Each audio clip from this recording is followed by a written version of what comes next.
آپ کا انداز تھا، اللہ نے آپ کو اتنی ورنہ آپ سے پہلے بھی بزرگ یہاں آئے، جیسے داتا گنج بخش علی اجمیری لاہوری علیہ رحمہ، آپ سے پہلے بر صغیر پاک و ہند میں تشریف لائے اور آپ ان سے بڑے بزرگ ہیں مقام و مرتبے کے لیے، کیونکہ غوث پاک نے فرمایا کہ ہندوستان کی سرزمین پر ایک شیر ہے تو اس کے دربار پر حاضری ضرور دے۔ تو خواجہ غریب نواز جب وہاں سے تشریف لے آئے اور آپ اپنے سفر کے اندر جب یہ لاہور سے آپ کا گزر ہوا تو آپ داتا گنج بخش علی اجمیری پر آپ نے حاضر کیا اور 40 دن کا یا کم و بیش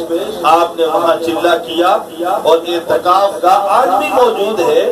تو خواجہ غریب نواز سلطان الہند سے پہلے بھی بزرگوں کا یہاں آنا ہوا، لیکن اللہ نے آپ کے مقدر میں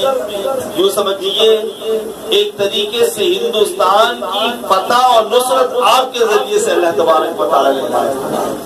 آپ کے ذریعے سے، اور اس وقت کا جو حاکم تھا پرتوی راج، یہ انتہائی سخت، جیسے آج مودی کر رہا ہے اسلام دشمنی میں اور اس میں پاگل ہوا ہے، تو وہ بھی مسلمانوں پر مختلف قوانین اور طرح طرح کی جو ہے صحبتیں اور تقالید کا سلسلہ اس نے کیا ہوا تھا۔ خواجہ غریب نواز سلطان الہند نے ایک دن اپنے مجمع میں مریدین کے سامنے فرمایا کہ میں نے اس کو زندہ گرفتار کروا لیا، میں نے اس کو زندہ گرفتار کروا لیا۔ اور خواجہ غریب نواز سلطان الہند علیہ رحمہ کا یہ جملہ ایسا ہوا کہ جب لشکر اسلام نے ہندوستان پر حملہ کیا تو اس کے ماننے والے بہت سارے مارے گئے، لیکن یہ زندہ پکڑا گیا، زندہ پکڑا گیا۔ تو آپ نے کہا تھا کہ میں نے اسے زندہ گرفتار کروا لیا ہے، وہ جو ہے مارا نہیں جائے گا بلکہ زندہ پکڑا گیا۔ تو خواجہ غریب نواز سلطان الہند ہی کی توجہ خاص کی برکت سے فتح یابی نصیب ہوئی، کیونکہ یہاں پر جس لشکر نے چڑھائی کی وہ کئی مرتبہ ناکام ہو کر لوٹا اور کامیابی نہیں ملی۔ ہندوستان کی اس پٹی کے اندر اسلامی لشکر کو، اسلامی جو ہے وہ سربراہ کو کامیابی نہیں ملی، لیکن لشکر اسلام، سربراہ اسلام ایک دن سو رہا تھا کہ خواب میں کسی بزرگ نے جگا دیا اور کہا ہندوستان پر چڑھائی کر، حملہ کر۔ جب آپ بیدار ہوئے تو یوں سمجھے اللہ والوں کو ماننے والے بڑے بڑے لوگ گزرے آج کے دور کے اور اس سے پہلے، تو ان کو عقیدت پیدا ہو گئی کہ خواجہ غریب یعنی اس وقت تو نہیں جانتے تھے کون ہے، لیکن اللہ والے کی طرف سے ایک اشارہ مل گیا، اس نے اپنا حملہ کیا کہ انشاءاللہ کامیابی ہے اور اللہ نے فتح اور نصرت عنایت کی۔ اولیاء اللہ کے دربار میں جب حاضری ہوئی سی بادشاہ اسی جو ہے وہ لشکر اسلام کا، جب خواجہ غریب نواز کی چوکھٹ پر پہنچتا ہے تو جو ہے وہ اپنی زبان سے اعلان کرتا ہے یہی تو وہ بزرگ ہے جنہوں نے مجھے اس طرف جو ہے اشارہ فرمایا تھا کہ تیری کامیابی ہے۔ اور خواجہ غریب نواز سلطان الہند معین الدین چشتی علیہ اجمیری نے جس طرح فرمایا کہ پرتوی راج کو میں نے زندہ گرفتار کروا لیا، زندہ پکڑوا لیا ہے، تو پھر تاریخ جانتی ہے کہ اس کے لشکر، اس کے سارے سپاہی مارے گئے لیکن وہ خود نہیں مارا گیا، زندہ پکڑا گیا۔ خواجہ غریب نواز سلطان الہند کی کرامات، اللہ تبارک و تعالیٰ کی اولیاء کاملین کو اللہ کرامات سے نوازتا ہے اور بڑی بڑی کرامتیں عنایت فرماتا ہے کہ جو ہے نہ ماننے والوں کے لیے ایک دلیل بن جاتی ہے اور وہ بھی ماننے کے لیے تیار ہو جاتے ہیں۔ اللہ والے خواجہ غریب نواز سلطان الہند ایک جگہ سے گزر رہے تھے کہ وہاں اس علاقے میں مجوسی لوگ رہا کرتے تھے، یعنی آگ کو پوجا کرنے والے۔ تو خواجہ غریب نواز نے اپنی جلال والی نظر جو اللہ والوں کو حاصل ہوتی وہ ڈالی تو اس سبوں پر ایک کیفیت تھری پیدا ہو گئی، تو وہ کہنے لگے کہ آپ نے ہم پر جلال فرمایا اور ہمارے ساتھ یہ معاملہ کیا، اس کی وجہ کیا ہے؟ تو خواجہ غریب نواز سلطان الہند نے فرمایا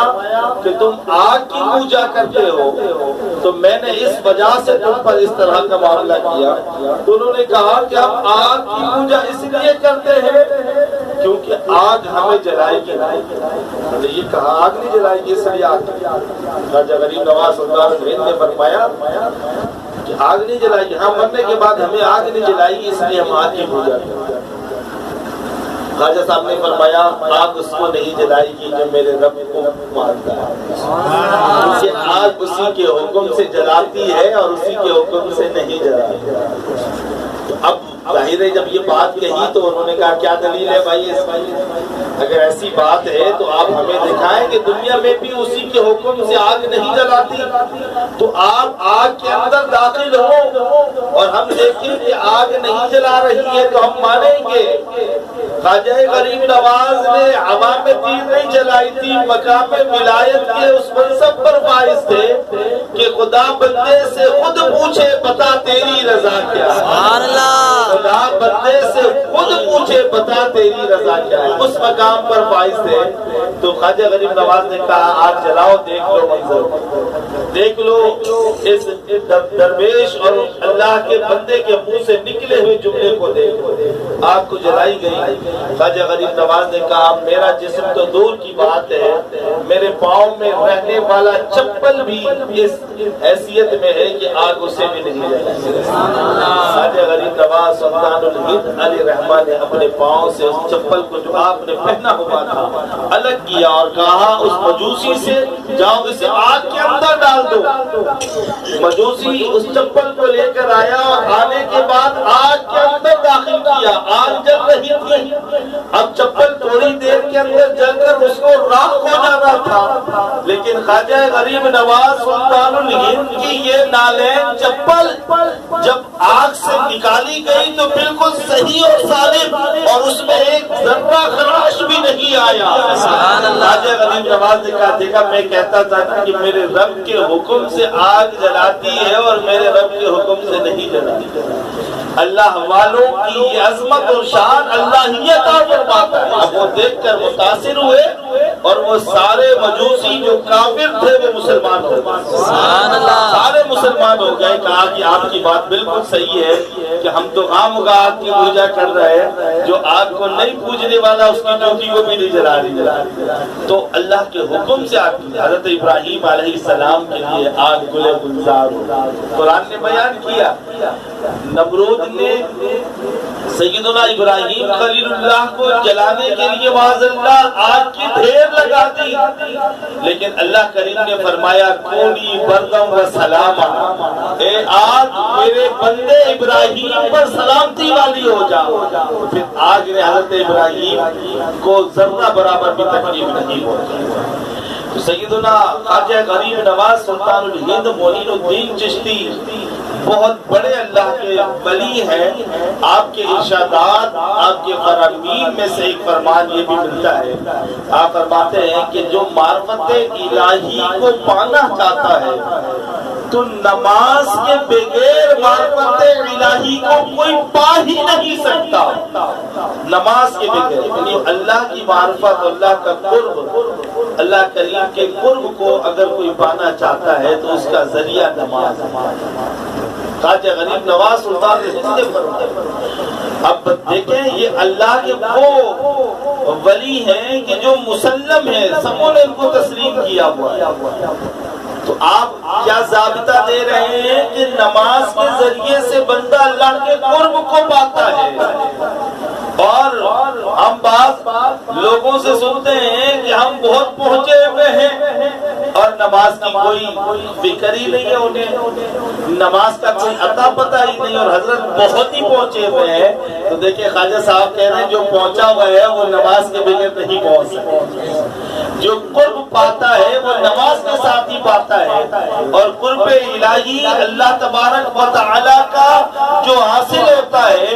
اس میں اللہ کریم کی عبادتوں میں نماز کا بڑا جو ہے اثر ہے۔ اور یہ اللہ سے آپ دیکھیں گے کہ وہ راتوں کو اٹھ اٹھ کے نماز پڑھا کرتے ہیں، فرائض کے علاوہ عبادات کے اندر اس طرح مشغول ہوتے ہیں۔ تو خواجہ غریب نواز سلطان الہند معین الدین چشتی علیہ رحمہ کے عرس میں آنے والوں، آپ نے فرمایا قرب الہی کے لیے نماز بہترین ذریعہ ہے۔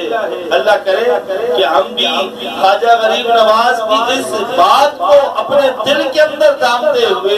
اور نماز کی پابندی کا سلسلہ کریں اور نماز پڑھنے کے لیے اس میں کوشش اور جد و جہد کریں کہ کوئی ایک نماز بھی میری نہ رہ جائے.